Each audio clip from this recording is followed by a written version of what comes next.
ఢిల్లీలో భారీ అగ్ని ప్రమాదం జరిగింది. సఫ్దర్జంగ్ ప్రాంతంలోని ఎన్డీఎంసీ గోడౌన్లో అగ్నికీలలు ఒక్కసారిగా ఎగిసిపడ్డాయి. సమాచారం అందుకున్న అగ్నిమాపక సిబ్బంది 8 ఫైర్ ఇంజిన్లతో మంటల్ని అదుపు చేశారు. ప్రమాదంలో భారీ ఎత్తున ఆస్తి నష్టం జరిగినట్లు అధికారులు అంచనా వేస్తున్నారు. ప్రమాదానికి గల కారణాలతో పోలీసులు విచారణ చేస్తున్నారు.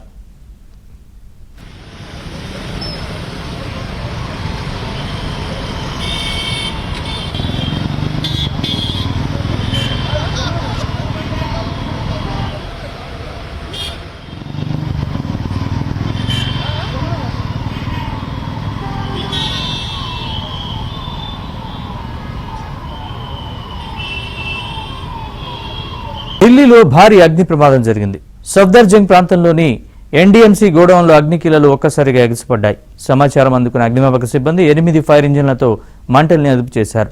ప్రమాదంలో భారీ ఎత్తున ఆస్తి నష్టం జరిగినట్లు అధికారులు అంచనా వేస్తున్నారు.